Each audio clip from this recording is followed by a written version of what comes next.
Hello, good morning, जोहार। मैं राजू और आप देख रहे हैं 24 झारखंड न्यूज। चलिए जानते हैं झारखंड की आज की 25 मुख्य बड़ी खबरों को। चेक डैम में डूबने से 12 वर्षीय बच्ची की मौत, कपड़े धोने के दौरान हुआ हादसा। हजारीबाग जिला में चौपारण प्रखंड के बहेरा पंचायत अंतर्गत बहेरा गांव में गुरुवार दोपहर एक दर्दनाक हादसा हो गया। यहां एक बच्ची राखी कुमारी की शिवाला चेक डैम में डूबने से मौत हो गई। मृतका की पहचान ग्राम बहेरा निवासी चंद्रदेव भुइयां की पुत्री के रूप में हुई है। जानकारी के अनुसार राखी कुमारी दोपहर लगभग 1 बजे अपने घर के पास स्थित शिवाला नहर पर कपड़े धो रही थी। इस दौरान उसका पैर फिसल गया और वह गहरे पानी में जा गिरी। घटना की जानकारी मिलते ही आसपास के लोगों ने शोर मचाया और तुरंत स्थानीय प्रशासन को सूचना दी। सूचना मिलते ही चौपारण अंचलाधिकारी संजय यादव और थाना प्रभारी सरोज सिंह चौधरी पुलिस बल के साथ मौके पर पहुंचे। उन्होंने चेक कला से गोताखोरों की टीम बुलवाई, जिन्होंने करीब 1.5 घंटे की कड़ी मशक्कत के बाद बच्ची के शव को पानी से बाहर निकाला। इस घटना से पूरे गांव में मातम छा गया। परिजनों का रो रो कर बुरा हाल है। शव को कानूनी प्रक्रिया पूरी करने के बाद पोस्टमार्टम के लिए बरही भेज दिया गया। अंचलाधिकारी संजय यादव और थाना प्रभारी सरोज सिंह चौधरी ने परिवार के प्रति संवेदना प्रकट करते हुए कहा कि यह बेहद दुखद घटना है और प्रशासन की ओर से आपदा राहत कोष के तहत परिजनों को हर संभव सहायता प्रदान की जाएगी। छठ से पहले महिलाओं को बड़ी राहत। मुख्यमंत्री मैया सम्मान योजना की 2 किस्तें एक साथ मिलेंगी। झारखंड सरकार ने मुख्यमंत्री मैया सम्मान योजना के तहत लाभुक महिलाओं के लिए बड़ी राहत की घोषणा की है। जिन महिलाओं को 14वीं किस्त का भुगतान नहीं मिल पाया था, उन्हें इस महीने 2 किस्तों की राशि एक साथ दी जाएगी। यानी हर लाभार्थी महिला के खाते में कुल 5,000 रुपये ट्रांसफर किए जाएंगे। सरकारी सूत्रों के अनुसार पिछली किस्त से वंचित महिलाओं को अब 14वीं और 15वीं दोनों किस्तें एक साथ मिलेंगी। इससे त्योहारों से पहले उन्हें दोहरी राहत मिलेगी और योजना का पूरा लाभ प्राप्त होगा। वहीं जिन महिलाओं को पहले ही 14वीं किस्त मिल चुकी है, उनके खातों में इस बार नियमित रूप से 15वीं किस्त के 2,500 भेजे जा रहे हैं। मैया सम्मान योजना की 15वीं किस्त की राशि फिलहाल राज्य के 12 जिलों में भेजी जा चुकी है। इनमें रांची, धनबाद, देवघर, बोकारो, जमशेदपुर, लोहरदगा, गुमला, जामताड़ा, सिमडेगा, चतरा, पाकुड़ और गढ़वा शामिल हैं। इन जिलों में लाभुकों के आवेदन और दस्तावेजों का सत्यापन पहले ही पूरा हो चुका था, इसलिए इन्हें प्राथमिकता के आधार पर भुगतान किया गया है। शेष जिलों की महिलाओं के खातों में राशि 20 से 25 अक्टूबर के बीच भेजी जाएगी। सरकार का कहना है कि उद्देश्य ये सुनिश्चित करना है कि हर पात्र महिला को उसका हक समय पर मिले, ताकि वे त्योहारों के मौके पर आर्थिक रूप से आत्मनिर्भर और सशक्त महसूस कर सकें। किसानों को नहीं मिल रहा पीएम किसान सम्मान योजना का लाभ। कांग्रेस सोशल मीडिया कोऑर्डिनेटर ने की कार्रवाई की मांग। झारखंड की Congress social media coordinator Beauty Mandal ने राज्य सरकार से प्रधानमंत्री किसान सम्मान निधि योजना के लंबित मामलों को लेकर गंभीर शिकायत की है। उन्होंने सोशल मीडिया पर एक पोस्ट साझा करते हुए मुख्यमंत्री हेमंत सोरेन और राज्य कृषि विभाग से इस दिशा में त्वरित कार्रवाई की मांग की है। ब्यूटी मंडल ने बताया कि झारखंड के पाकुड़, देवघर, जामताड़ा और लोहरदगा जिलों के किसानों का पीएम किसान सम्मान निधि का स्टेट अप्रूवल कई महीनों से पेंडिंग है। इस कारण कई किसानों को उनकी किस्त समय पर नहीं मिल पा रही है, जिससे वे आर्थिक संकट का सामना कर रहे हैं। उन्होंने कहा कि ये योजना किसानों के आर्थिक सशक्तिकरण के लिए केंद्र सरकार की एक महत्वपूर्ण पहल है, लेकिन राज्य स्तर पर स्वीकृति में देरी के कारण इसका लाभ पात्र किसानों तक नहीं पहुंच पा रहा है। मंडल ने राज्य सरकार और संबंधित अधिकारियों से अपील की कि वे जल्द से जल्द किसानों की स्टेट अप्रूवल जारी करें, ताकि उन्हें उनका वाजिब हक समय पर मिल सके और उनकी आर्थिक परेशानियां कम हों। किसानों को उनका हक समय पर मिले, इसके लिए झारखंड सरकार और कृषि विभाग से तुरंत कार्रवाई की मांग की जाती है, ब्यूटी मंडल ने अपने पोस्ट में लिखा। 25 से 28 अक्टूबर तक झारखंड में बारिश की संभावना है। छठ में बदलेगा मौसम। मौसम विभाग के अनुसार 24 अक्टूबर को बंगाल की खाड़ी में लो प्रेशर बनने की संभावना है। इसका असर झारखंड की कई जिलों पर भी पड़ने की संभावना व्यक्त की गई है। खासकर 25 से 28 अक्टूबर तक कई जिलों में आकाश में बादल छाए नजर आ सकते हैं। कहीं कहीं मेघ गर्जन और वज्रपात के साथ साथ हल्की से मध्यम दर्जे की बारिश हो सकती है। 25 अक्टूबर को पश्चिम सिंहभूम के साथ साथ गुमला और सिमडेगा में मेघ गर्जन के साथ हल्की बारिश हो सकती है। वहीं 26 और 27 अक्टूबर को गढ़वा, पलामू, लातेहार, लोहरदगा, गुमला व सिमडेगा सहित अन्य जिलों में भी मेघ गर्जन के साथ हल्की बारिश की संभावना है। 28 अक्टूबर को भी राज्य के पश्चिमी भाग में कहीं कहीं हल्की बारिश हो सकती है। इस दौरान राजधानी रांची में सुबह में कोहरा व धुंध के साथ आकाश में बादल छाए रहने की संभावना है। मौसम विभाग के अनुसार अगले 2 दिनों में अधिकतम तापमान में 2 से 3 डिग्री सेल्सियस की गिरावट आ सकती है, जबकि 5 दिनों तक न्यूनतम तापमान में कोई बड़ा बदलाव नहीं होने की संभावना है। इसके बाद ठंड में बढ़ोतरी हो सकती है। दुमका एयरपोर्ट के सोलर पावर यूनिट में लगी आग कड़ी मशक्कत के बाद पाया गया काबू। दुमका हवाई अड्डा परिसर स्थित सोलर पावर यूनिट में गुरुवार को अचानक आग लग गई। तत्काल फायर ब्रिगेड को सूचित किया गया और दमकल की 2 गाड़ियां मौके पर पहुंचकर आग पर काबू पाया। दुमका के एयरपोर्ट पर गुरुवार को सोलर प्लांट में अचानक आग लग गई, जिससे काफी संख्या में बैटरियां जल गईं। जैसे ही प्लांट के मुख्य कैबिन से धुआं और लपटें उठती दिखीं, एयरपोर्ट के कर्मियों ने तुरंत नगर थाना पुलिस और अग्निशमन विभाग को सूचना दी। सूचना पाकर दमकल की 2 गाड़ियां और 2 एम्बुलेंस भी एयरपोर्ट पर पहुंची थी। 1 घंटे की कड़ी मशक्कत के बाद आग पर काबू पा लिया गया। एयरपोर्ट कर्मियों ने बताया कि आग सोलर पैनल तक फैल चुकी थी। घटना की जानकारी मिलने पर दुमका सदर के अनुमंडल पुलिस पदाधिकारी विजय कुमार मेहतो भी दुमका एयरपोर्ट पहुंचे और आग पर काबू पाए जाने तक वहां बने रहे। घटना के बाद एयरपोर्ट परिसर में अफरा तफरी मच गई। आग कैसे लगी या कोई अन्य तकनीकी कारण इसके पीछे है, इस पर एयरपोर्ट प्रबंधन ने फिलहाल कुछ भी स्पष्ट कहने से परहेज किया है। दुमका एयरपोर्ट के प्रबंधक अंकित सिन्हा ने केवल इतना कहा कि सोलर प्लांट में आग लग गई है। वैसे सोलर पावर यूनिट का रूटीन मेंटेनेंस होता रहता है। सरकारी एजेंसी ने ही सोलर पैनल और पावर यूनिट को इंस्टॉल किया है। संबंधित एजेंसी को इस घटना के संबंध में सूचित कर दिया गया है। दुमका एयरपोर्ट पर अभी यात्री सेवाएं प्रारंभ नहीं हुई हैं। यहां केवल झारखंड फ्लाइंग इंस्टीट्यूट संचालित है। इसके लिए ग्लाइडर जैसे आधे दर्जन विमान प्रशिक्षण के लिए रखे गए हैं। एयरपोर्ट की बाउंड्री के पास सोलर पैनल बिछाए गए हैं, जबकि मुख्य प्रशासनिक भवन के पीछे सोलर पावर यूनिट है, जिसमें बैटरियां लगी हुई हैं और दूसरे उपकरण लगे हुए हैं। इस अगलगी में किसी दूसरी चीजों का नुकसान नहीं हुआ है। मनीष शर्मा बने भारतीय युवा कांग्रेस के नए प्रभारी। कांग्रेस ने मनीष शर्मा को भारतीय युवा कांग्रेस का नया प्रभारी नियुक्त किया है। यह नियुक्ति तत्काल प्रभाव से लागू होगी। अखिल भारतीय कांग्रेस समिति द्वारा बताया गया कि आउटगोइंग प्रभारी कृष्णा अल्लावरू के योगदान की पार्टी सराहना करती है। कांग्रेस महासचिव केसी वेणुगोपाल द्वारा कहा गया कि नए प्रभारी के रूप में मनीष शर्मा संगठन के युवा मोर्चे को नई दिशा और ऊर्जा प्रदान करेंगे। आस्था का महापर्व छठ पूजा 25 अक्टूबर से प्रारंभ।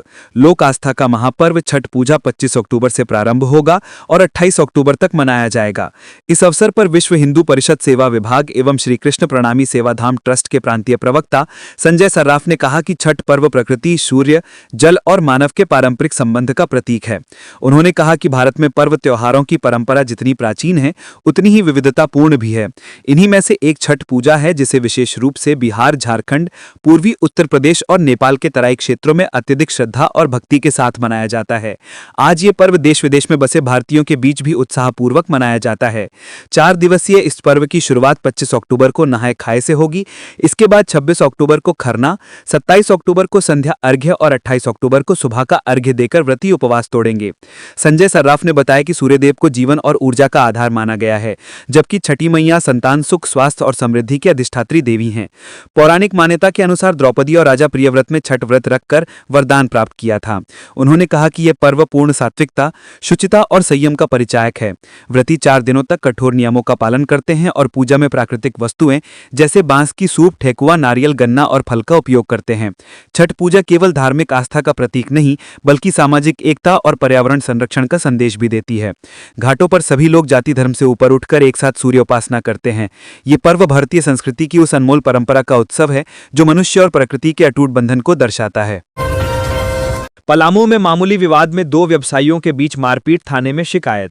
मेदिनीनगर शहर में गुरुवार को 2 प्रतिष्ठान संचालकों के बीच मामूली विवाद ने बड़ा रूप ले लिया। शगुन ज्वेलर्स के संचालक शीतल सोनी व उनके 3 भाइयों पर स्थानीय व्यवसायी प्रभात उदयपुरी ने मारपीट कर घायल करने का आरोप लगाया है। प्रभात उदयपुरी ने बताया कि उनके इंजीनियरिंग रोड स्थित प्रतिष्ठान के सामने शीतल सोनी की बाइक खड़ी थी। उन्होंने बाइक हटाने को कहा। इसी बात पर दोनों पक्षों के बीच कहासुनी हो गई। कहा कि शीतल सोनी और उनके 3 भाइयों भूषण सोनी, श्याम सोनी, विपिन वर्मा ने उनके साथ मारपीट की। आरोप है कि सूचना पर जब पुलिस पहुंची तो शीतल सोनी और उनके भाइयों ने पुलिस के साथ भी हाथापाई की। पुलिस चारों को पकड़कर थाने ले आई। वहीं शीतल सोनी ने आरोप लगाया है कि प्रभात उदयपुरी के 2 बेटे समेत 4 अन्य युवक उनके प्रतिष्ठान में घुस गए और उनके साथ मारपीट की। घटना में प्रभात उदयपुरी के आंख, सिर, पीठ और छाती में गंभीर चोटें आई हैं। इस घटना में दोनों ओर से 5 लोगों को हल्की चोटें आई हैं। मामले की जानकारी मिलते ही बड़ी संख्या में व्यवसायी शहर थाना पहुंच गए। इस दौरान दोनों पक्षों के बीच कई बार हल्की नोकझोंक भी हुई। शहर थाना प्रभारी ज्योतिलाल रजवार ने बताया कि दोनों पक्षों ने एक दूसरे पर मारपीट का आरोप लगाते हुए आवेदन दिया है।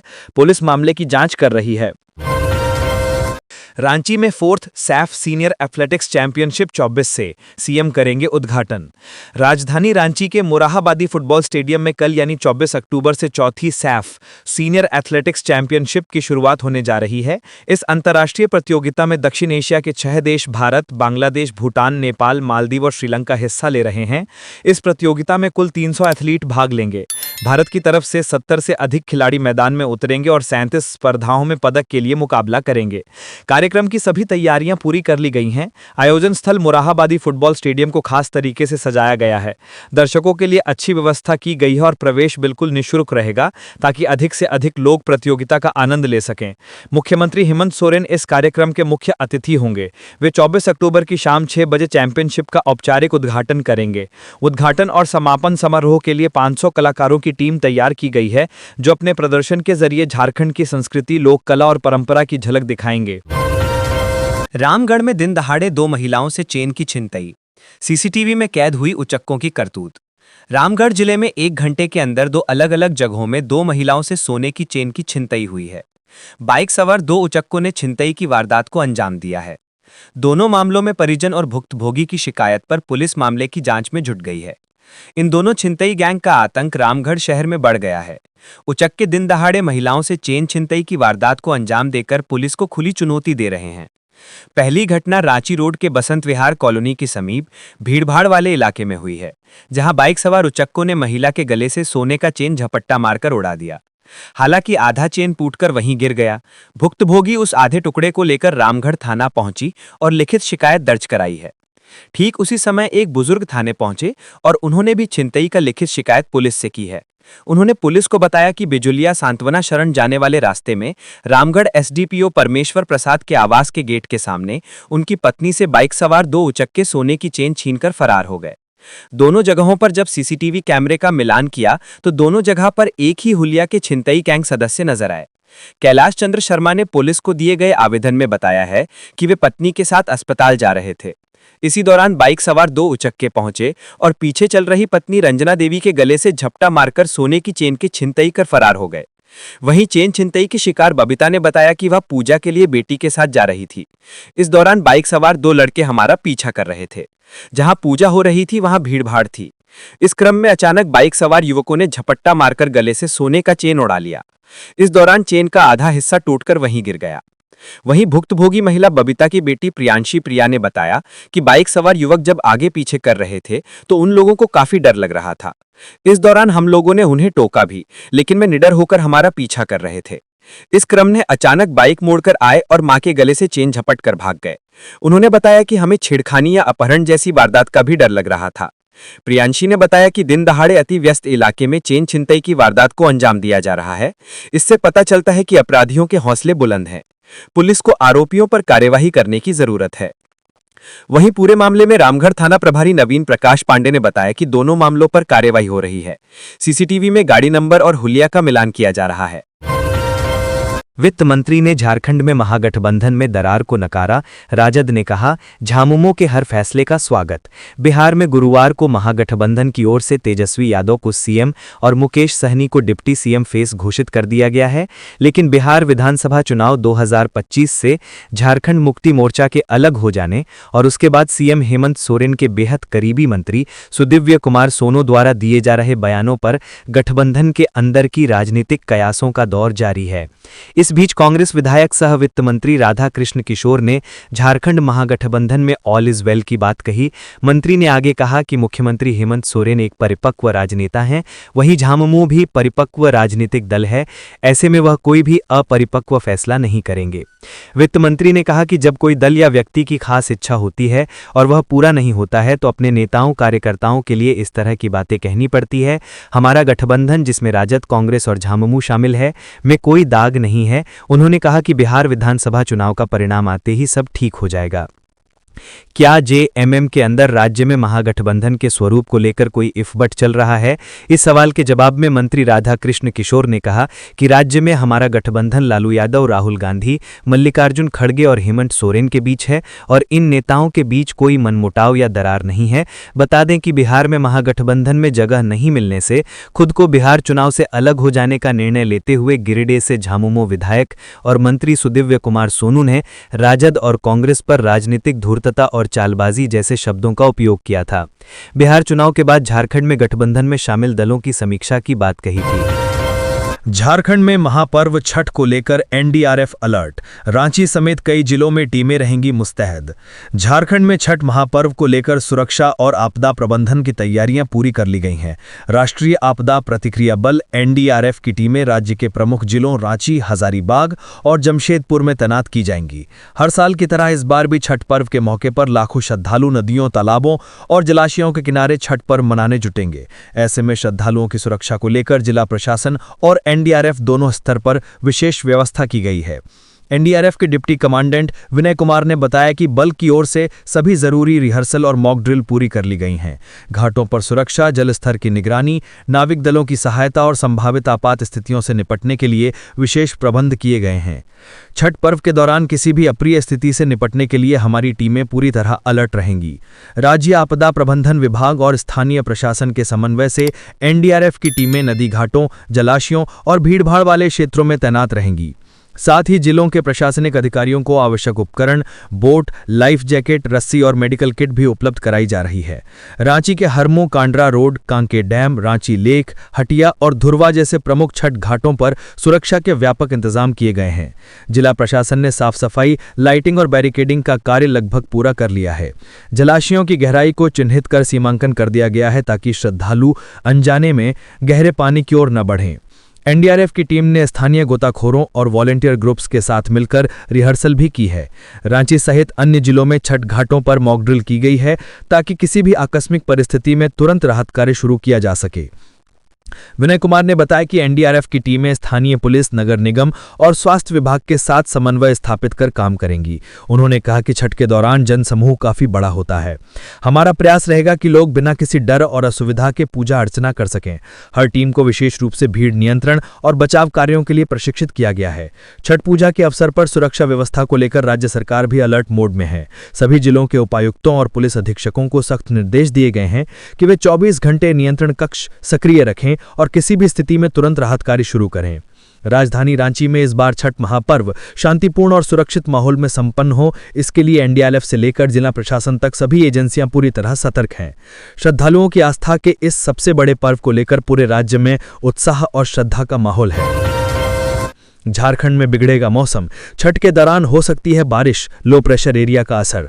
मौसम विभाग के ताजा पूर्वानुमान ने झारखंड के छठ श्रद्धालुओं को थोड़ी चिंता में डाल दिया है। झारखंड में छठ पर्व के दौरान मौसम खराब रहेगा। मौसम विभाग की माने तो झारखंड के अलग अलग हिस्सों छठ पर्व के दौरान गरज चमक के साथ बारिश देखी जा सकती है। मौसम विभाग ने किसानों को फसलों की सुरक्षा को लेकर पहले ही तैयारी करने की सलाह दी है।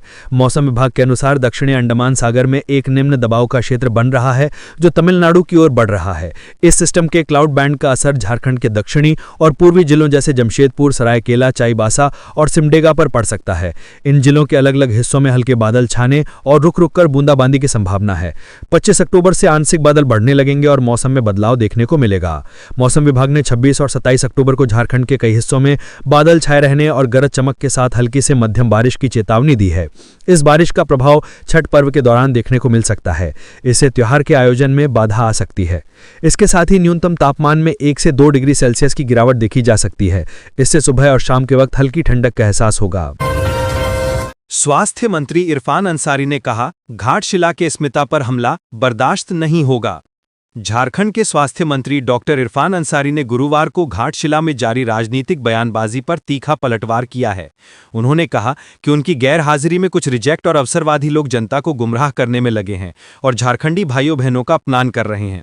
डॉक्टर अंसारी ने कहा कि ऐसे लोग जिन्हें जनता ने पहले ही नकार दिया था, अब खुलेआम बयानबाजी कर रहे हैं और लाठी भांज रहे हैं। उन्होंने आरोप लगाया कि ये लोग झारखंड के अस्मिता को चोट पहुंचा रहे हैं और यहां की जनता को बांग्लादेशी और घुसपैठिया कहकर उनका अपमान कर रहे हैं। स्वास्थ्य मंत्री ने स्पष्ट शब्दों में कहा कि अब ये खेल बंद होगा और इसे बंद करने में खुद आ रहा हूं। बाहर से आकर घाटशिला की मिट्टी, इसकी अस्मिता और जनता के सम्मान से खिलवाड़ करने वालों को अब जनता भी जवाब देगी और मैं भी दूंगा। झारखंड की धरती किसी की बपौती नहीं है। उन्होंने कहा कि महागठबंधन के लोकप्रिय प्रत्याशी सोमेश सोरेन को कांग्रेस नेता राहुल गांधी और मुख्यमंत्री हेमंत सोरेन का आशीर्वाद प्राप्त है और जनता का समर्थन उनके साथ है। डॉक्टर अंसारी ने दावा किया कि घाटशिला की सीट पर इस बार ऐतिहासिक जीत तय है। डॉक्टर अंसारी ने यह भी स्पष्ट किया कि वे कुछ समय से बिहार चुनाव अभियान में व्यस्त थे, लेकिन अब झारखंड लौटकर सच को सामने लाने और झूठ बोलने वालों को बेनकाब करने का समय आ गया है। अपने बयान के अंत में उन्होंने कहा कि जो लोग भ्रम फैलाकर राजनीति कर रहे हैं, सावधान हो जाओ, क्योंकि डॉक्टर इरफान अंसारी आ रहा है। उन्होंने झारखंड की जनता से अपील की कि वे एकजुट होकर ऐसे तत्वों का जवाब दें जो प्रदेश की एकता और अस्मिता को तोड़ने का प्रयास कर रहे हैं। बाबूलाल मरांडी ने कहा, पाकिस्तान से ड्रोन के जरिए मंगाए जा रहे हैं हथियार, उच्च स्तरीय जांच कराएं सीएम हेमंत सोरेन। झारखंड भाजपा प्रदेश अध्यक्ष और नेता प्रतिपक्ष बाबूलाल मरांडी ने राज्य सरकार पर सुरक्षा से खिलवाड़ करने और खुफिया एजेंसियों की लापरवाही का आरोप लगाया है। उन्होंने कहा कि रांची में पाकिस्तान से ड्रोन के जरिए हथियार और गोलियां मंगाकर अपराध किए जा रहे हैं। ये हथियार पंजाब के मोगा के रास्ते भारत में लाए जा रहे हैं। इन हथियारों का उपयोग रांची सहित देश के कई हिस्सों में बड़े कारोबारियों, पूंजीपतियों और व्यवसायियों को धमकाकर रंगदारी वसूलने के लिए किया जा रहा है। बाबूलाल मरांडी ने बताया कि यह पूरी स्थिति पुलिस की खुफिया तंत्र की विफलता को दर्शाती है। उन्होंने कहा, पूरे प्रदेश में रंगदारी और वसूली के कारण व्यावसायिक वर्ग त्रस्त हो चुका है। स्थिति इतनी भयावह हो गई है कि धनबाद में ठेले खोमचे वालों से लेकर बड़े प्रतिष्ठानों तक से खुलेआम रंगदारी वसूली की जा रही है। कोयलांचल, बोकारो, जमशेदपुर, राजधानी रांची समेत अन्य शहरों में व्यावसायिक वर्ग आतंक और असुरक्षा के माहौल में जी रहा है। कई लोग तो अपने प्रतिष्ठानों से मोबाइल नंबर हटाने पर मजबूर हो गए हैं, जबकि कुछ ने डर के कारण कारोबार बंद कर राज्य से पलायन तक कर लिया है।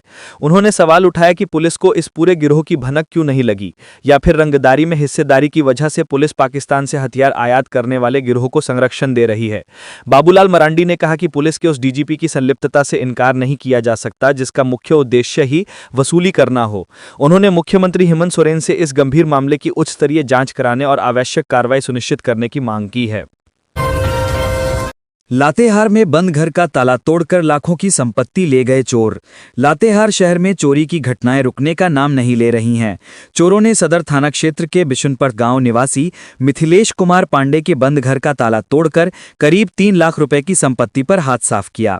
भुक्तभोगी मिथिलेश पांडे ने बताया कि वे घर में ताला लगाकर अपने दूसरे घर में सोने गए थे। गुरुवार की सुबह जब घर पहुंचे तो ग्रिल का ताला टूटा हुआ था। चोर कमरे में बक्सा में रखे सोना, चांदी के जेवर, बर्तन व अन्य कीमती सामान ले गए। भुक्तभोगी ने थाना में इसकी लिखित शिकायत की है। जानकारी मिलने पर पुलिस ने घटनास्थल पर पहुंचकर जांच पड़ताल की। पुलिस चोरों का पता लगाने के प्रयास में जुट गई है। ज्ञात हो कि इससे पहले मंगलवार की रात मोंगर गांव में चोरों ने आकाश कुमार के घर का ताला तोड़कर चोरी की घटना को अंजाम दिया था। उसी रात प्रखंड कार्यालय के समीप एक चाय की दुकान में भी चोरों ने चोरी की थी। चोर 1 महीने के अंदर मोंगर निवासी स्वचंचल प्रसाद, बिहारी प्रजापति व हरखा गांव निवासी बिशुनदेव राम के घर में चोरी की घटना का अंजाम दे चुके हैं। कोडरमा ने फिर देखा हाथियों का झुंड, ग्रामीणों में दहशत। कोडरमा जिला में एक बार फिर हाथियों का झुंड देखा गया है। हाथियों के दस्तक ने एक बार फिर ग्रामीणों में भय पैदा कर दी है। बता दें कि 4 माह पहले हाथियों के झुंड ने कोडरमा के जयनगर व मरकच्चो प्रखंड के विभिन्न गांवों में जमकर उत्पात मचाया था। हाथियों के झुंड ने किसानों के फसलों के साथ साथ कई गरीबों के आशियाने उजाड़ दिए थे। साथ ही आधे दर्जन लोगों की जान भी ले ली थी। एक समय ऐसा था जब शाम को या दिन में लोग जंगलों की ओर अपने मवेशी चराने जाने से डरते थे। करीब 4 महीने तक हाथियों के उत्पात मचाने के बाद वन विभाग की टीम ने बड़ी मुश्किल से हाथियों के झुंड को कोडरमा के इलाकों से भगाने में सफलता पाई। एक बार फिर जयनगर के गांवों में हाथियों के झुंड को देखा गया है, जिससे आसपास के ग्रामीणों में दहशत है। कोडरमा के जयनगर थाना क्षेत्र स्थित गड़गी गांव के आसपास करीब 40 हाथियों के एक झुंड को विचरण करते देखे गए हैं। हाथियों के झुंड को देखते ही इसकी खबर आसपास के इलाके में आग की तरह फैल गई है और हाथियों के झुंड की खबर सुन ग्रामीण भयभीत हो गए हैं। ग्रामीणों ने इसकी सूचना वन विभाग को दी है। वहीं वन विभाग के पहुंचने तक ग्रामीणों द्वारा आग जलाकर हाथियों को भगाने का प्रयास किया गया। दिया। वन विभाग की टीम मौके पर पहुंची और हाथियों के झुंड को उक्त क्षेत्र से खदेड़ने में जुट गई। बता दें कि धान की फसल तैयार हो चुकी है और अब उसके कटाई का समय आ चुका है। ऐसे में किसानों को यह भय है कि हाथियों का झुंड कहीं उनके फसल को नष्ट न कर दे। वन विभाग के रेंजर रविंद्र कुमार ने बताया कि हाथियों के भागने का प्रयास किया जा रहा है और हाथी रात में अपने स्थान बदलते हैं, इसलिए रात को आग और पटाखे के द्वारा हाथियों के झुंड को जंगल की ओर खदेड़ा जाएगा। त्योहार की भीड़ को देखते हुए रांची रेल मंडल ने बढ़ाई ट्रेन सेवाएं। अब तक 4 लाख यात्रियों ने किया सफर। फेस्टिव सीजन में यात्रियों की बढ़ती भीड़ को देखते हुए रांची रेल मंडल ने यातायात प्रबंधन के लिए विशेष तैयारी की है। दीपावली के बाद छठ जैसे बड़े पर्वों के बीच रेल में प्लेटफॉर्म से लेकर कोच तक यात्रियों की भीड़ लगातार बढ़ती जा रही है।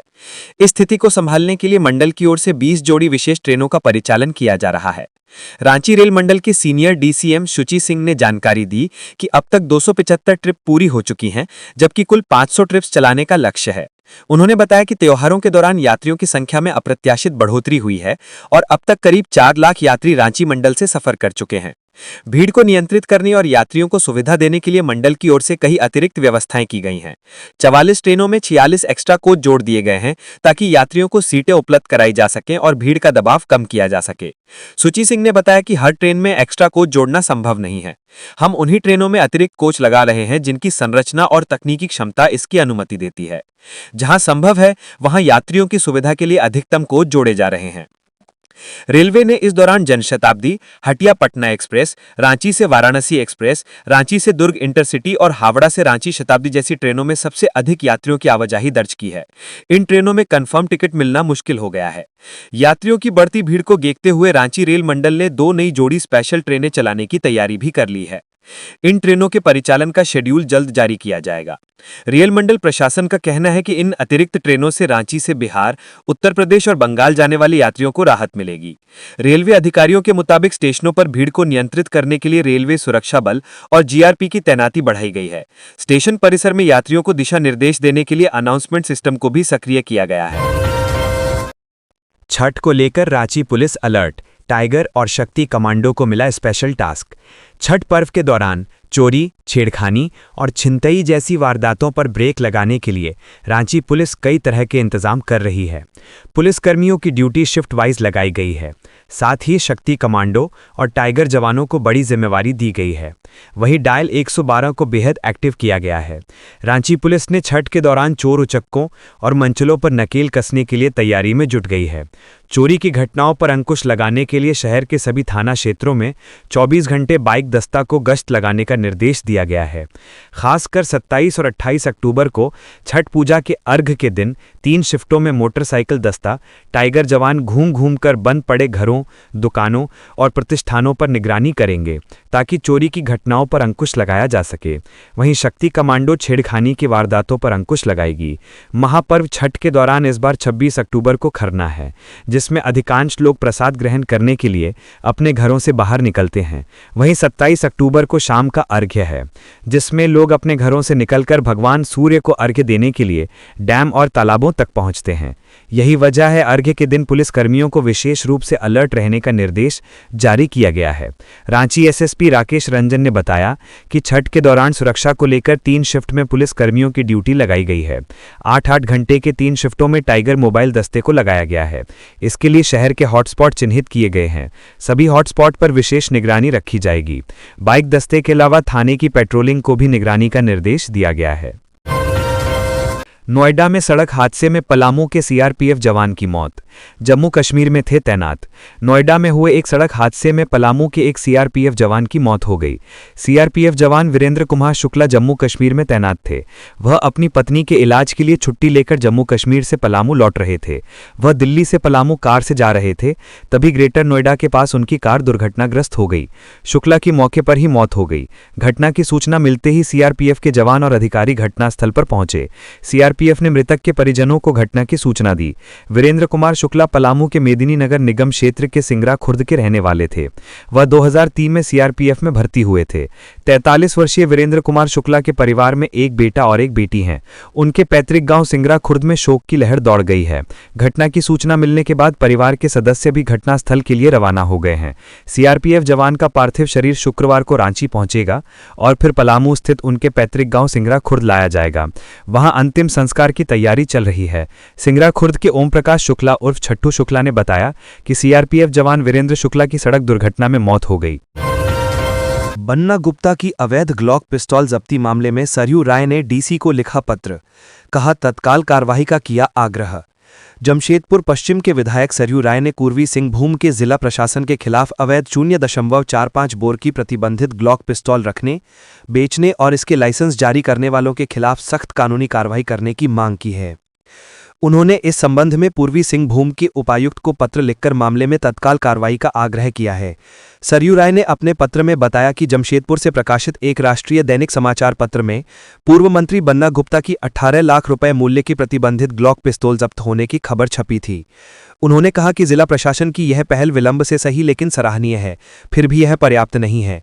उन्होंने जोर देते हुए कहा कि प्रतिबंधित आग्नेयास्त्र रखना, बेचना और इसका लाइसेंस जारी करना सभी कानूनन अपराध हैं। उन्होंने इंडियन आर्म्स एक्ट 1959 की धारा 25 का हवाला देते हुए बताया कि इस धारा के तहत प्रतिबंधित आग्नेयास्त्र रखने वाले को कम से कम 5 वर्षों की सजा का प्रावधान है, जिसे प्रस्तावित संशोधनों के अनुसार बढ़ाकर 7 से 14 वर्ष तक किया जा सकता है।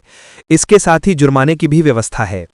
सरयू राय ने बताया कि उन्होंने इस मामले में 28 अप्रैल 2023 को भी पूर्वी सिंहभूम के उपायुक्त को पत्र लिखा था, लेकिन तब कोई कार्रवाई नहीं हुई। इसके पहले उन्होंने राज्यपाल, मुख्यमंत्री, बंगाल के अपर मुख्य सचिव, गृह, पुलिस महानिरीक्षक और गृह मंत्रालय के अपर सचिव को भी इस मामले से अवगत कराया था।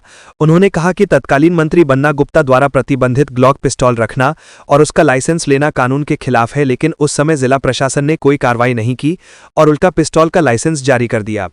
सरयू राय ने स्पष्ट किया कि अब जब प्रतिबंधित पिस्तौल जब्त कर ली गई है तो इसे रखने, बेचने और लाइसेंस जारी करने वालों के खिलाफ इंडियन आर्म्स एक्ट के तहत कड़ी कार्रवाई जरूरी है। उन्होंने कहा कि कानून के सामने सभी समान हैं और कोई भी अपराधी अपने पद या पद के कारण कानून से बच नहीं सकता। उन्होंने प्रशासन से अपील की है कि वे इस मामले में उचित और त्वरित कार्रवाई कर जनता के विश्वास को बनाए रखें। सरयू राय ने उम्मीद जताई कि जिला प्रशासन अवैध आग्नेयास्त्र, ग्लॉक पिस्तौल रखने, बेचने और लाइसेंस जारी करने वालों के खिलाफ सख्त दंडात्मक कार्रवाई करेगा और कानून व्यवस्था बनाए रखने में कर्तव्यपरायणता का परिचय देगा। 18 राज्यों के SCS कैडर के अधिकारी IAS बन गए। झारखंड ने अब तक सूची भी नहीं भेजी। देश के 18 राज्यों के राज्य प्रशासनिक सेवा के अधिकारियों को SCS के रिक्ति के विरुद्ध भारतीय प्रशासनिक सेवा में IAS में प्रोन्नति मिल चुकी है। केंद्र सरकार के कार्मिक मंत्रालय ने IAS में प्रोन्नति संबंधी अधिसूचना जारी कर चुका है। गुजरात जैसे राज्यों के राज्य प्रशासनिक सेवा के अधिकारियों को फरवरी 2025 में ही प्रोन्नति मिल चुकी है, लेकिन दुर्भाग्यजनक स्थिति यह है कि IAS में प्रोन्नति पाने वाले झारखंड प्रशासनिक सेवा के अधिकारियों का पैनल भी अभी तक UPSC को नहीं भेजा गया है।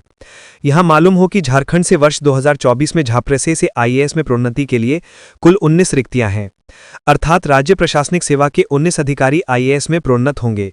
विशेष परिस्थिति को छोड़कर तय मानदंड के अनुसार 1 जनवरी 2025 से 31 दिसंबर 2025 के बीच प्रोन्नति पर अंतिम निर्णय ले लिए जाने का प्रावधान है, लेकिन अब तक 19 रिक्तियों के विरुद्ध 57 अधिकारियों का पैनल ही नहीं भेजा गया है। यहां मालूम हो कि रिक्त पद के विरुद्ध 3 गुना अधिकारियों का पैनल UPSC को भेजे जाने का प्रावधान है। इस तरह 19 रिक्ति के विरुद्ध झाप्रसे के 57 अधिकारियों का पैनल UPSC को भेजे जाना है। पैनल भेजे जाने के बाद UPSC सूची में दर्ज अधिकारियों का CR, आपराधिक मामले और कई अन्य विषयों की जांच पड़ताल करता है। उसके बाद फिर UPSC प्रोन्नति पर विचार करने के लिए बैठक की तिथि निर्धारित करता है। उस बैठक में राज्य से मुख्य सचिव, कार्मिक सचिव और मुख्य सचिव रैंक के एक अन्य अधिकारी शामिल होते हैं। उसके बाद प्रोन्नति पाने वाले अधिकारियों के नाम पर सहमति बनती है। UPSC द्वारा अनुशंसित नामों को केंद्रीय कार्मिक मंत्रालय को भेजा जाता है। केंद्र सरकार फिर राज्य सरकार से सेलेक्ट लिस्ट पर कॉन्फ्रेंस लेता है। उसके बाद IAS में प्रोन्नति संबंधी अधिसूचना जारी की जाती है। इस पूरी प्रक्रिया में 1.5 से 2 महीने का समय लगता है। तो ये थी आज की झारखंड की टॉप बड़ी खबरें। इसी तरह झारखंड की हर छोटी सी बड़ी खबर देखने के लिए आप हमारे चैनल 24 झारखंड न्यूज को सब्सक्राइब करके बेल आइकन प्रेस कर ले, जिससे झारखंड की हर छोटी सी बड़ी खबर की अपडेट आप तक पहुंचता रहे। तो आज के लिए बस इतना ही। हमें दीजिए इजाजत, फिर मिलते हैं नेक्स्ट न्यूज में।